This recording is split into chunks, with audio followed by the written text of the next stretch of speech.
किसने सोचा था कि दुनिया की सबसे पहली प्रेम कहानी का अंत इस प्रकार होगा। पर क्या करें, नियति का लिखा कोई नहीं टाल सकता, स्वयं भगवान भी नहीं। लेकिन यह अंत नहीं था, यह शुरुआत थी। शुरुआत थी एक अजर अमर प्रेम कहानी की, जो सदियों तक याद की जाने वाली थी। यह शुरुआत थी शिव और पार्वती की, उनके प्रेम कहानी की, एक नए युग की। तो चलिए आज की इस कथा में जानते हैं कि क्या हुआ सती की मृत्यु के बाद और कैसे मिले शिव और पार्वती। आखिर क्यों सती के बाद शिव ने पार्वती को स्वीकार किया। यह प्रेम कहानी उतनी सरल नहीं है जितनी लगती है। यह मार्ग कठिनाइयों से भरा हुआ है, और अगर आप शिव और पार्वती के मिलन के हर पहलू को समझना चाहते हैं तो इस वीडियो को अंत तक जरूर देखें। सती की मृत्यु के बाद शिव सती के शरीर को उठाकर अपने विरह में पूरे ब्रह्मांड में भटक रहे थे, जिससे पृथ्वी का संतुलन बिगड़ने लगा। तब विष्णु ने अपने सुदर्शन चक्र से सती के शरीर के टुकड़े कर दिए, जिसके बाद शिव शांत हुए और कैलाश पर्वत पर ध्यान में चले गए। शिव सती की मृत्यु का दुख सहन न कर सके और एकांत में वास करने लगे। सब कुछ शांत हो गया था, लेकिन इन सब के बीच असुरों की दुनिया में एक नई शक्ति जन्म ले रही थी, जिसका नाम था ताड़कासुर।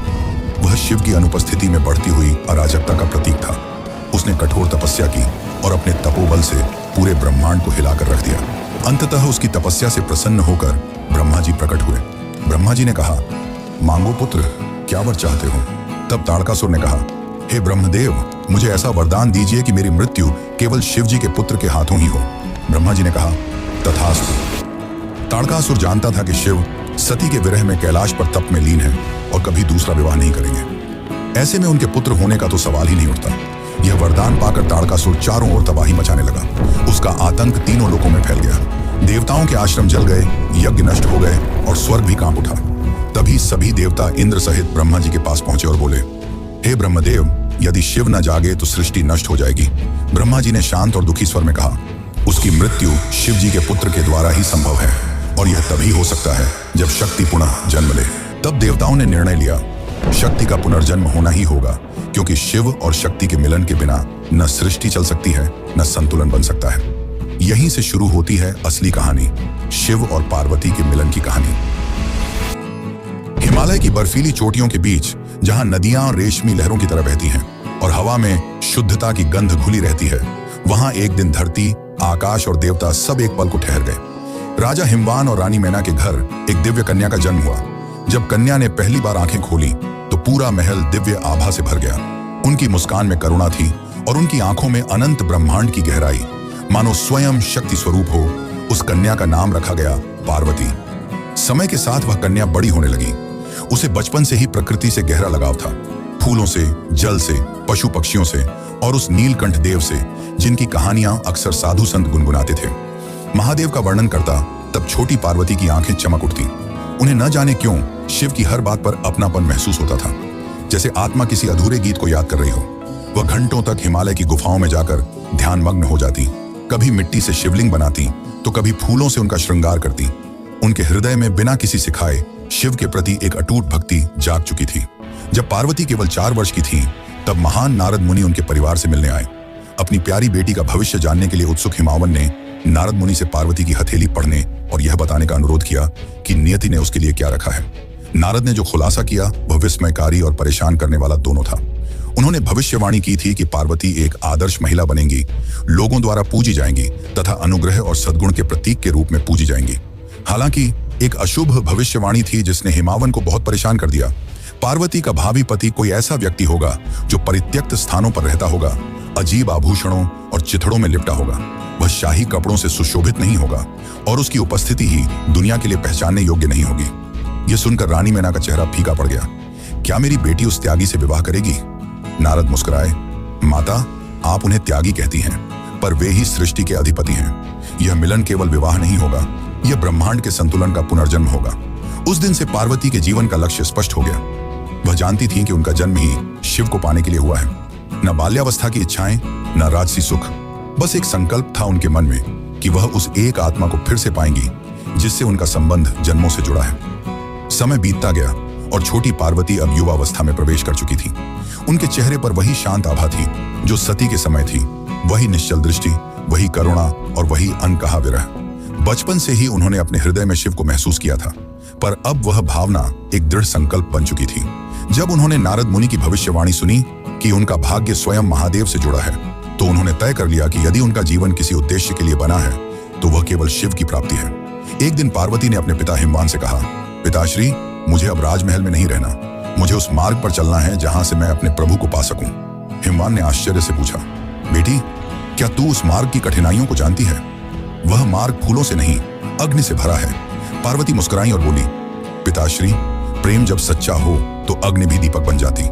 और इसी दृढ़ निश्चय के साथ पार्वती ने अपना महल, वैभव और परिवार सब कुछ त्याग दिया। वह हिमालय की शीतल हवाओं को पीछे छोड़कर दक्षिण दिशा की ओर चल पड़ी, जहां साधु संतों ने उसे बताया था कि श्रृंगी तीर्थ वह स्थान है जहां तप करने से देवता भी प्रकट होते हैं। पर्वतों के बीच बर्फीली घाटियों में पार्वती ने अपना छोटा सा आश्रम बनाया। वहां न कोई सुख सुविधा थी, न कोई राजसी जीवन, बस नदियों की ध्वनि और उनके झप की गूंज। शुरुआत में उन्होंने फल और जल से अपना जीवन चलाया, पर धीरे धीरे उन्होंने हर भौतिक आवश्यकता का त्याग करना प्रारंभ किया। अब वे केवल पत्तों पर निर्भर रहने लगी। दिन के समय वे खुले आकाश के नीचे बैठकर ध्यान करती और रात को पत्थर पर लेटकर शिव का स्मरण करती। उनकी साधना इतनी गहरी थी कि उनके शरीर से प्रकाश निकलने लगा था।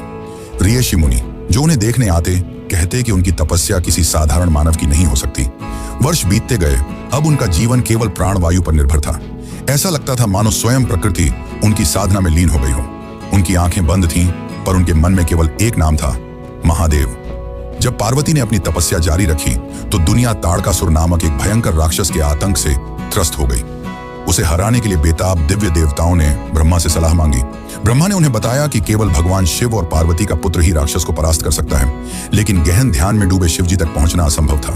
तभी दिव्य देवताओं ने भगवान शिव को उनकी समाधि से जगाने के लिए प्रेम के देवता कामदेव को नियुक्त करने का निर्णय लिया। कामदेव ने अपनी इच्छा के तीरों से सुगंधित फूलों और मधुर संगीत के साथ आकर्षण का माहौल बनाकर भगवान शिव के ध्यान को बाधित करने का प्रयास किया। अपने सर्वोत्तम प्रयासों के बावजूद शिवजी अप्रभावित रहे तथा गहन ध्यान की अवस्था में लीन रहे। निराश होकर कामदेव ने शिवजी पर सीधे तीर चलाने का चरम कदम उठाया, जिससे वह अपनी समाधि से जाग गए।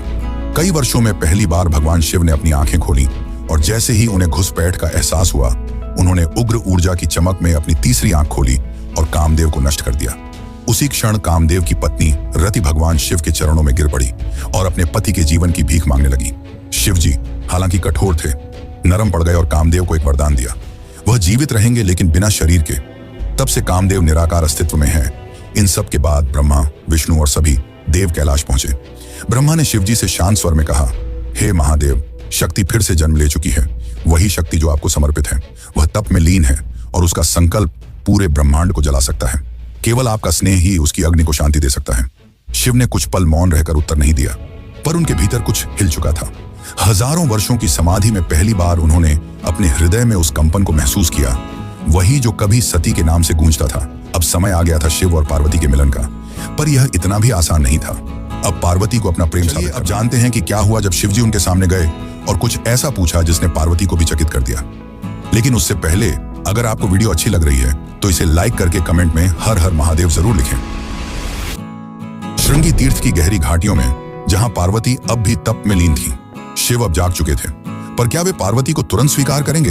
क्योंकि सती के जाने के बाद शिवजी दोबारा विवाह नहीं करना चाहते थे, परंतु देवताओं की विनती पर वो एक बार के लिए सोच में पड़ गए और उन्होंने पार्वती की परीक्षा लेने की सोची। वो एक साधु के रूप में पार्वती के सामने पधारे। पार्वती ध्यान में लीन थी, तभी उनके सामने वह साधु पधारे और कहा, मां, कुछ भिक्षा मिलेगी?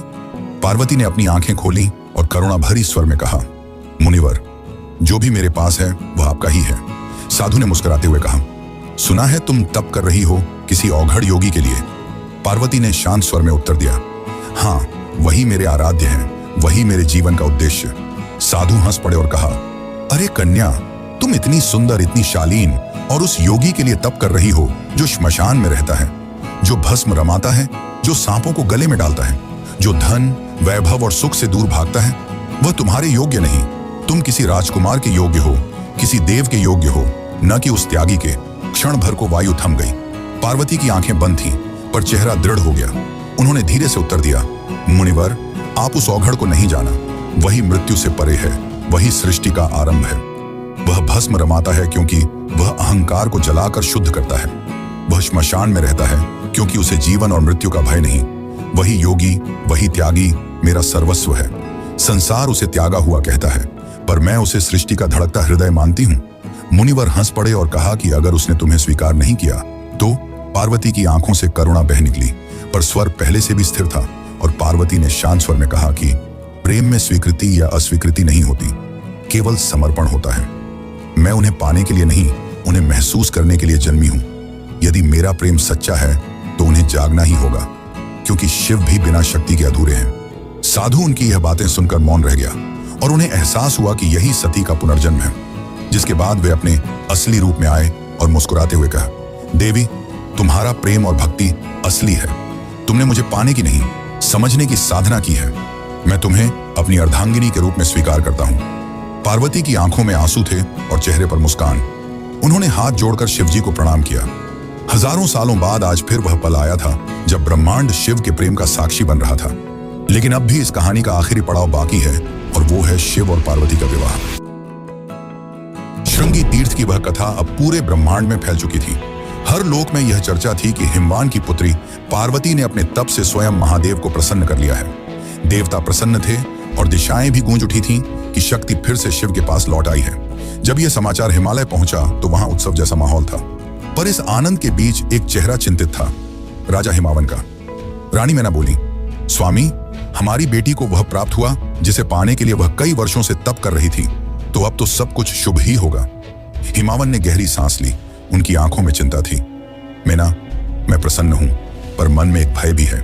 जिस महादेव को सृष्टि विनाशक कहती है, जो भस्म रमाते हैं, जो श्मशान में रहते हैं, क्या वे हमारी कोमल कन्या के योग्य होंगे? क्या वह गृहस्थ जीवन निभा पाएंगे? हवा में मौन छा गया। हिमालय की बर्फीली चोटियां भी मानो उनकी चिंता को सुन रही थीं। वे पिता थे और पिता का हृदय प्रेम से भरा होता है, पर उसमें डर भी होता है।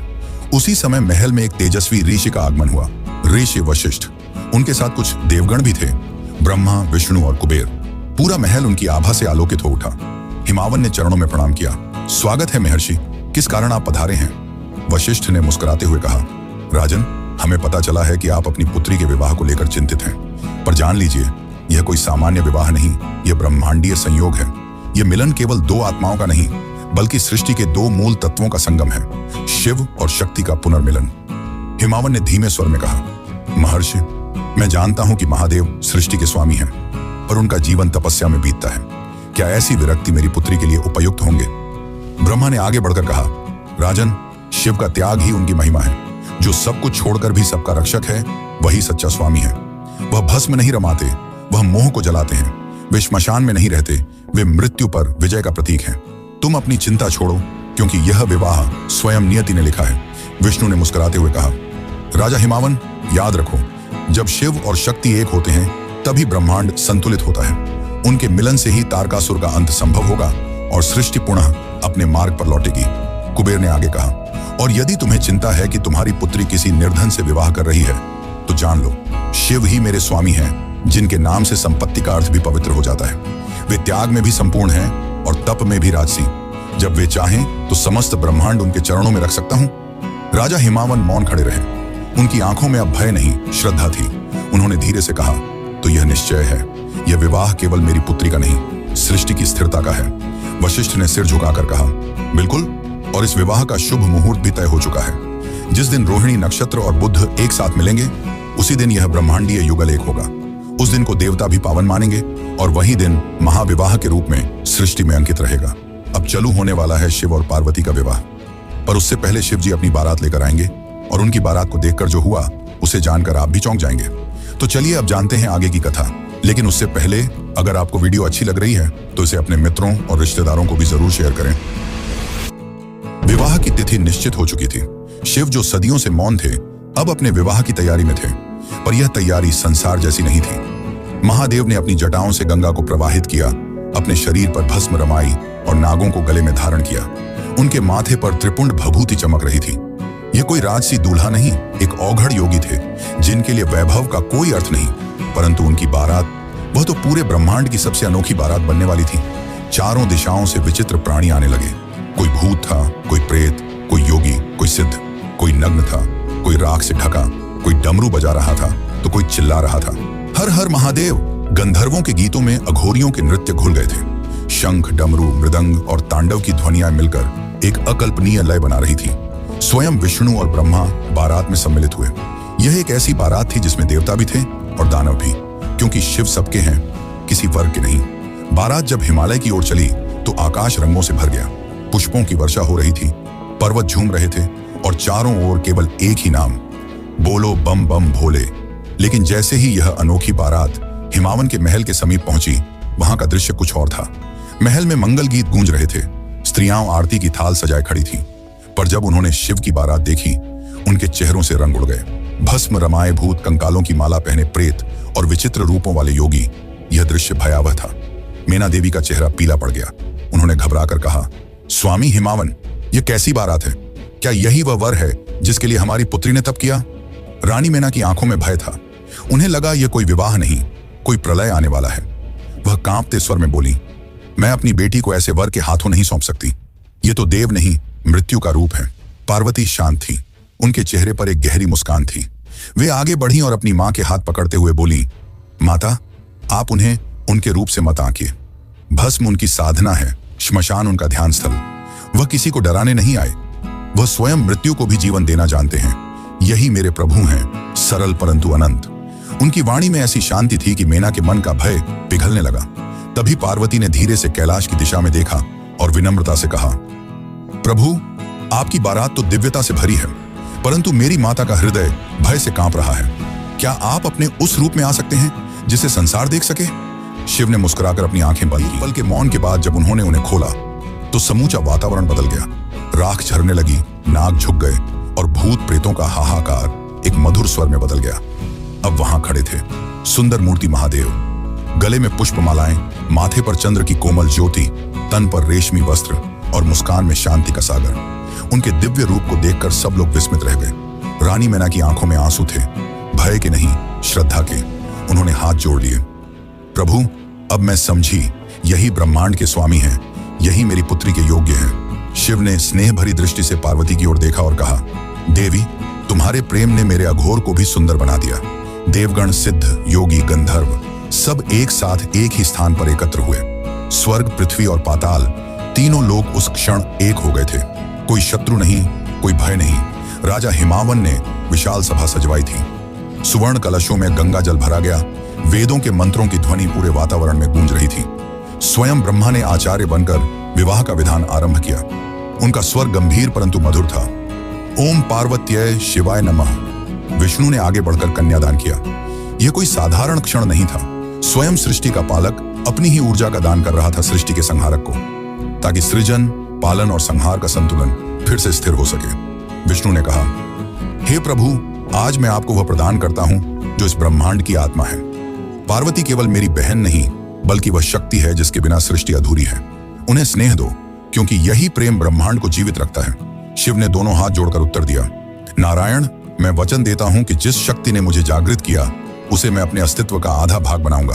ब्रह्मा ने अंतिम मंत्रोच्चारण किया और उसी के साथ यह भव्य विवाह संपन्न हुआ। जैसे ही विवाह संपन्न हुआ, सभी भूत, प्रेत, देवता, ऋषि, राक्षस सबने एक साथ जयघोष किया, हर हर महादेव। उस क्षण ब्रह्मांड स्थिर हो गया। समय मानो एक पल के लिए रुक गया था, क्योंकि शिव और शक्ति अब एक थे। इस एकत्व ने सृष्टि को नया संतुलन दिया। वही ऊर्जा जो पहले विरह में विकृत हो रही थी, अब प्रेम में परिवर्तित हो गई थी। देवताओं ने ब्रह्मा से पूछा, प्रभु, अब क्या होगा? ब्रह्मा मुस्कुराए, अब ब्रह्मांड फिर से अपना मार्ग पाएगा। इस दिव्य मिलन से जो शक्ति उत्पन्न होगी, वही एक दिन तारकासुर का अंत करेगी। वही बालक जो इन दोनों की ऊर्जा से जन्मेगा, देवताओं का रक्षक बनेगा, कार्तिकेय। लेकिन यह अंत नहीं था। शिव और पार्वती के विवाह के बाद दोनों शांति और प्रेम से थी और प्रेम कैलाश में वास करने लगे। पर अब भी पार्वती के मन में कुछ ऐसे प्रश्न थे जिनके उत्तर वह जानना चाहती थी। उस समय पार्वती ने जो शिव से पूछा, वह प्रश्न केवल प्रश्न नहीं थे, बल्कि आज के समय के लिए बताई गई बातें थीं। तो चलिए अब जानते हैं शिव और पार्वती के बीच हुए उन संवादों को, जिन्हें हर हिंदू को जरूर जानना चाहिए। शिव और पार्वती का दिव्य विवाह संपन्न हो चुका था। हिमालय के शिखर अब मौन थे, मानो स्वयं प्रकृति ध्यान में चली गई हो। विवाह के उत्सव के बाद जब सब लोग अपनी अपनी दिशा लौट गए, तब कैलाश पर्वत फिर से शांत हो गया। वही श्वेत बर्फ, वही ठंडी हवाएं, पर अब उसमें एक नई आभा थी, क्योंकि अब उस पर्वत पर विराजमान थे शिव और शक्ति एक साथ, सृष्टि के दो शाश्वत पक्ष जो अब एक दूसरे में विलीन हो चुके थे। रात्रि का समय था। चंद्रमा अपनी कोमल रोशनी से कैलाश की चोटियों को नहला रहा था। पार्वती शिव के समीप बैठी थी। कुछ क्षण मौन रहा, वह मौन जो शब्दों से भी गहरा था। फिर पार्वती ने धीरे से पूछा, प्रभु, यह सब जो हुआ, मेरा जन्म, मेरी तपस्या, हमारा मिलन, क्या यह सब नियति थी या आपने ही इसे रचा? शिव मुस्कुराए। उनकी आंखों में वह करुणा थी जो केवल सृष्टिकर्ता में होती है। उन्होंने कहा, देवी, सृष्टि में कुछ भी आकस्मिक नहीं होता। जो बीज ब्रह्मांड में बोया जाता है वह समय आने पर फलता ही है। सती का देह त्याग, तुम्हारा पुनर्जन्म, तुम्हारी तपस्या, यह सब पूर्व नियोजित था। ये मेरी नहीं, हमारी लीला थी। क्योंकि शक्ति के बिना शिव निस्तेज हैं और शिव के बिना शक्ति दिशाहीन। पार्वती ने विस्मय से देखा, तो क्या यह सब ब्रह्मांड की योजना थी? शिव बोले, हाँ, क्योंकि सृष्टि का चक्र तभी चलता है जब प्रेम और ज्ञान साथ हो। तुम प्रेम की ज्योति हो और मैं ज्ञान का शून्य। जब प्रेम ज्ञान से मिलता है तभी सृष्टि उत्पन्न होती है। यही रहस्य ब्रह्मांड का हृदय है। वह उठे और आकाश की ओर देखते हुए बोले, देखो देवी, ये तारे, ये ग्रह, ये तत्व सब एक ही ऊर्जा से बने हैं जो शक्ति है, पर उन्हें संचालित करने वाला जो मौन है वह शिव है। दोनों के बिना कोई अस्तित्व नहीं। जो इसे समझ लेता है वही मुक्त होता है। पार्वती ने विनम्रता से कहा, प्रभु, तो क्या यही कारण है कि आप मृत्यु में निवास करते हैं और मैं जीवन में? शिव ने धीरे से मुस्कुराते हुए उत्तर दिया, हाँ, क्योंकि मृत्यु और जीवन दो नहीं है, एक ही सत्य के दो रूप हैं। एक अंत का अनुभव करता है, दूसरा आरंभ का। और जब यह समझ आ जाती है कि दोनों एक ही हैं, तभी मोक्ष होता है। शिव ने पार्वती की ओर देखा और कहा, देवी, यही ज्ञान एक दिन मनुष्यों को मिलेगा। जब मन की लहरें शांत होंगी तब आत्मा यह सत्य देखेगी कि बाहर कुछ नहीं, सब भीतर ही है। यही विज्ञान भैरव तंत्र का बीज है जो एक दिन संसार को बताएगा कि ध्यान, प्रेम और शून्यता सब एक ही द्वार की ओर ले जाते हैं। पार्वती की आंखों में आंसू थे, पर वे आंसू आनंद के थे। उन्होंने कहा, प्रभु, मैं चाहती हूं कि यह ज्ञान केवल देवताओं तक सीमित न रहे। यह हर जीव तक पहुंचे ताकि मनुष्य जान सके कि प्रेम ही परम सत्य है। शिव ने उत्तर दिया, और वही होगा देवी। मैं यह ज्ञान तुम्हारे माध्यम से प्रकट करूंगा। जब तुम प्रश्न करोगी मैं उत्तर दूंगा, और उन्हीं प्रश्नों से जन्म लेंगे शिव सूत्र, जो सृष्टि के सबसे गूढ़ रहस्यों का मार्गदर्शन बनेंगे। उस रात शिव और पार्वती के बीच का संवाद केवल दो आत्माओं के बीच नहीं था, वह संवाद था ब्रह्मांड और उसकी चेतना के बीच। वह रात्रि कभी समाप्त नहीं हुई, क्योंकि उसके शब्द आज भी गूंजते हैं, मंदिरों के घंटों में, ऋषियों की ध्यानस्थता में, और हर उस हृदय में जो सच्चे प्रेम और ज्ञान की खोज में है। और तभी आकाश में एक आहट हुई। मंद स्वर में वही मंत्र गूंजा जो ब्रह्मांड का शाश्वत सत्य है, शिवोहम शक्ति रश्मि। मैं ही शिव हूं और मैं ही शक्ति हूं।